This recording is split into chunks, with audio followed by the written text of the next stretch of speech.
दोस्तों नमस्कार, मेरा नाम रविकांत भारती है। आप सभी को बता दें कि अंधभक्त, गोबर भक्त और नफरतबाज अपने आप को राष्ट्रवादी तो देशभक्त घोषित कर रहे हैं। मैं बता दूं, यह देश के गद्दार थे, हैं और रहेंगे, क्योंकि ये सावरकर और गोलवालकर के विचारधारा पे चलने वाले लोग हैं। मैं आप सभी को आज बताऊंगा कि 1857 की क्रांति में कितने मुसलमान शहीद हुए थे। मैं बताऊंगा जालियांवाला बाग का हत्याकांड में कितने मुसलमान शहीद हुए थे। मैं बताऊंगा सुभाष चंद्र बोस के आजाद हिंद फौज में सुभाष चंद्र बोस के बाद जो मेन डिसीजन मेकर था वह बंदा मुसलमान था।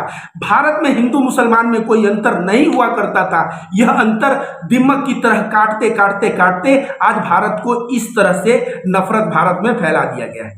आप सभी को बताते दोस्तों, शुरुआत होती है 10 मई 1857। मेरठ के सैनिक विद्रोह करते हैं, 4000 सैनिक, जिसमें हिंदू और मुसलमान दोनों सैनिक रहते हैं।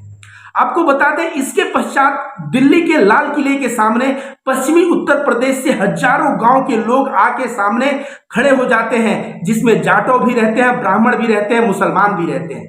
वे लाल किले के पहले दीवाने खास में, फिर दीवाने आम में जाते हैं, फिर दीवाने खास में जाते हैं और बहादुर शाह जफर से जाके कहते हैं कि आप ही हमारे राजा हैं। सोचिए, 1857 की क्रांति के लीडर का नाम सोचिए।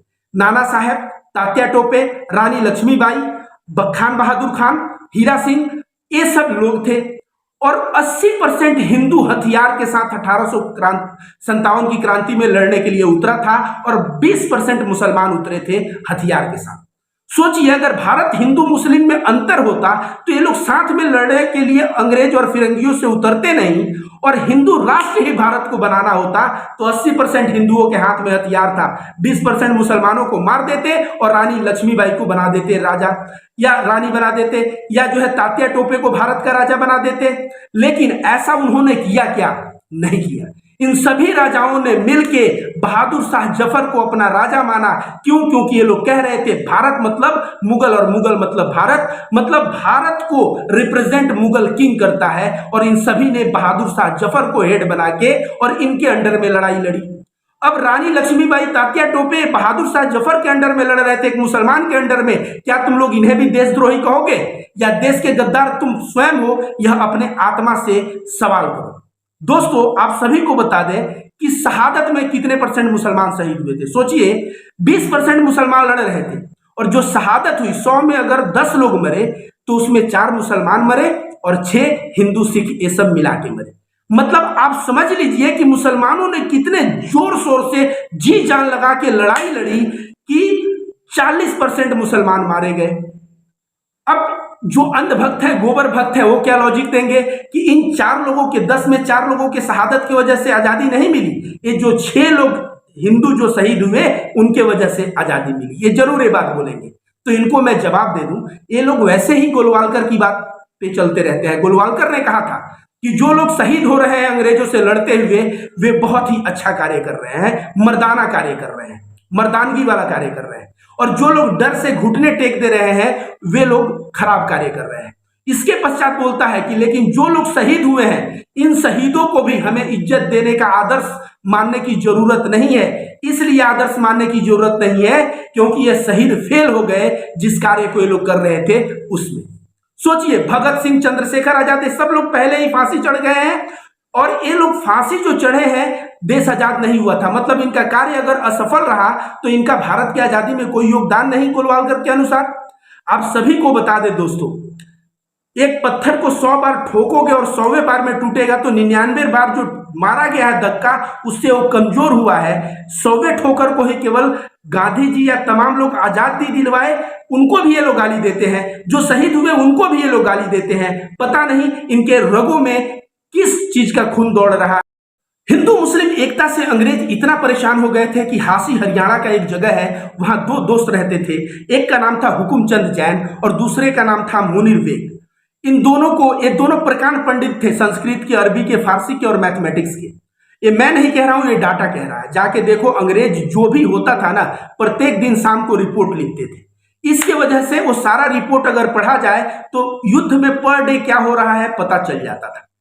अंग्रेज जो है, उनके दस्तावेज पढ़ने से पता चलता है कि ये दोनों लोग अरबी, फारसी, मैथमेटिक्स, संस्कृत में महारत हासिल था। इन दोनों को फांसी होती और फांसी होती और अंग्रेज कहता है तुम लोग हिंदू मुस्लिम एकता की बात करते हो, रुको मैं सबक सिखाता हूं। जो मुनीर बेग है इनके चिता को आग लगाता है, और जो हुकुमचंद जैन है उनको कब्र में दफनाता है और कहता है तुम लोगों के धर्म के अनुसार मोक्ष मिलेगा जलाने और गाड़ने से, तो अब उल्टा कर दिया, लो मोक्ष को प्राप्त करो। जी हाँ, अगर हिंदू धर्म के आप है, आपका कर्मकांड नहीं हुआ, अगर राख को नदी में नहीं फेंका गया, वो कर्मकांड नहीं हुआ तो मोक्ष नहीं मिलेगा, ऐसी मान्यता है। तो अंग्रेज उसी पे कहा कि तुम लोगों अब मुक्ति नहीं हो पाओगे, और इस तरह का घिनौना कार्य अंग्रेजों ने किया। मुनीर बेग के चिता में आग लगा दिया और हुकुमचंद जैन जी को कब्र में दफना दिया। बात करते हैं दोस्तों अयोध्या की। अयोध्या में हिंदू मुस्लिम एकता इतना प्रकांड था, इतना जबरदस्त था कि अंग्रेजों को वहां मुंह खानी पड़ी, और अवध आपको बता दें बुरी तरह से अंग्रेज हार गए थे। इसके ऊपर हम लोग चर्चा करेंगे। पहले बात करें दो लोगों का। एक आदमी है हनुमानगढ़ी के पुजारी जिनका नाम था रामचरण दास, और दूसरे व्यक्ति हैं मौलाना अमीर अली।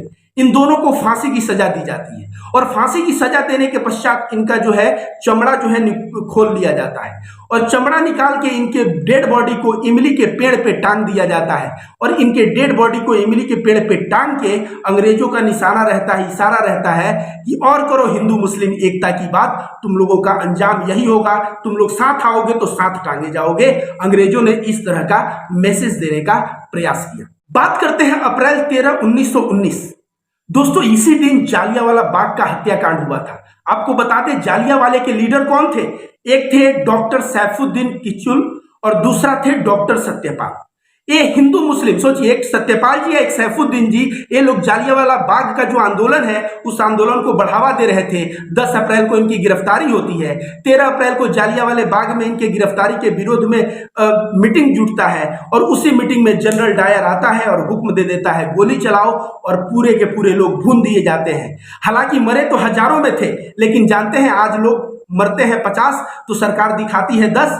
उसी तरह से उस वक्त भी लोग हजारों में मरे थे, लेकिन सरकारी आंकड़ा जो है, सरकारी आंकड़ा के अनुसार लगभग 380 लोग मरे थे।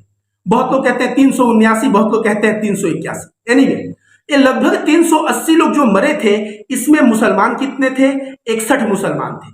कश्मीरी मुसलमान कितने थे? 21 कश्मीरी मुसलमान। सोचिए, 61 नॉर्मल मुसलमान, 21 कश्मीरी मुसलमान, कितना हो गया? टोटल 82 मुसलमान जो है इसमें शहीद हुए थे।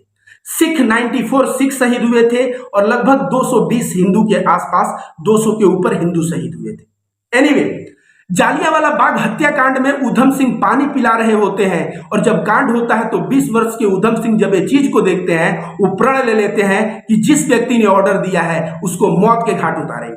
उधम सिंह पहुंच जाते हैं लंदन, और जाके वहां माइकल ओडायर को मारते हैं गोली, और गोली मारने के पश्चात उनके शब्द सुनिए, वे पकड़े गए और 10 दिन तक पुलिस उनका नाम नहीं जान पाया। क्यों पुलिस पूछता है इनका नाम? तो ये अपना नाम क्या बताते पता है? राम मोहम्मद सिंह आजाद। अब पुलिस ने इनका पासपोर्ट चेक किया, उसमें भी राम मोहम्मद सिंह आजाद के नाम से इन्होंने पासपोर्ट बनाया था।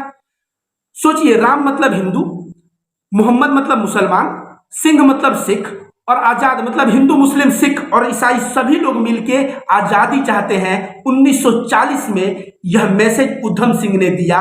सोचिए, 1940 में बदला लिया, 1919 का बदला 1940, 21 वर्ष इंतजार करके उधम सिंह ने बदला लिया। उधम सिंह मरने के पहले वो कहे हैं कि अगर आप मेरे दोस्त हो, मेरे वेल विशर हो, तो मुझे उधम सिंह मत कहना, मुझे क्या कहना? मुझे राम मोहम्मद सिंह आजाद कहना। तो सोचिए, भारत में इस तरह का सेकुलर व्यक्ति थे। आज अंधभक्त उधम सिंह जब बताते राम मोहम्मद सिंह, तो ये लोग बोलते कि ये आतंकवादी हैं, तो ये सेकुलर हैं, तो इनको भी गाली देना शुरू कर देते ये अंधभक्त, भले ही आज इनको माला पहनाते हैं। एनीवे, आइए बात करते हैं चौरी चौरा। चौरी चौरा कांड क्या हुआ आपको पता है? कुछ अंग्रेजों को थाने में जला दिया गया। गांधी जी ने हिंसा का इस्तेमाल हुआ तो गुस्सा हुए, और गांधी जी जब गुस्सा हुए तो गांधी जी ने असहयोग आंदोलन को वापस ले लिया। जब चौरी चौरा हत्याकांड में पता करने लगे कि कितने लोग मारे हैं, और इसमें टोटल जो है फांसी हुई थी 17 लोगों को। 17 लोग जो शहीद हुए थे उसमें 7 मुसलमानों का नाम आता है। दोस्तों आगे बढ़ते हैं सुभाष चंद्र बोस का आजाद हिंद फौज। आजाद हिंद फौज के जो भी मशहूर गाने हैं वह गाने आज भी उर्दू में अवेलेबल हैं, उर्दू के गाने मशहूर थे। एनीवे, कमांडर इन चीफ कौन था? सुभाष चंद्र बोस के बाद जो मेन लोग थे, सबसे मेन डिसीजन मेकर, उनका नाम था कर्नल जमन कियानी। कर्नल जमन कियानी एक मुसलमान थे और ये जो है सुभाष चंद्र बोस के बाद आजाद हिंद के यही हेड थे। इसके बाद कौन था? कर्नल एडी लॉन्गलंदन, K L Bhosle, lieutenant colonel Ehsan Qadir. इसके बाद थे major Prakash, lieutenant J S Dhillon, lieutenant P K Sehgal. बात करें दोस्तों कि आजाद हिंद फौज में अभी अमेरिका लगभग 7-8 साल पहले महिलाओं को रेजिमेंट बनाया, भारत भी 3-4 साल पहले बनाया, लेकिन आजाद हिंद फौज में झांसी की रानी लक्ष्मीबाई का एक कैडर बन गया था और उसमें महिलाएं भाग भी ली और वे महिलाएं लड़ी भी। आपको जान के बाद आश्चर्य होगा। तो आजाद हिंद फौज में भी आप देखेंगे तो मुसलमानों की संख्या में कोई कमी नहीं थी। आपको जान के आश्चर्य होगा कि सुभाष चंद्र बोस जब आजाद हिंद फौज बना रहे थे तो जो देश के जो महारथी ये बोलते हैं सावरकर 100 से ज्यादा कैंप चला रहे थे और वह कैंप इसलिए सावरकर चला रहा था कि अंग्रेजी सेना में हिंदू भर्ती हो।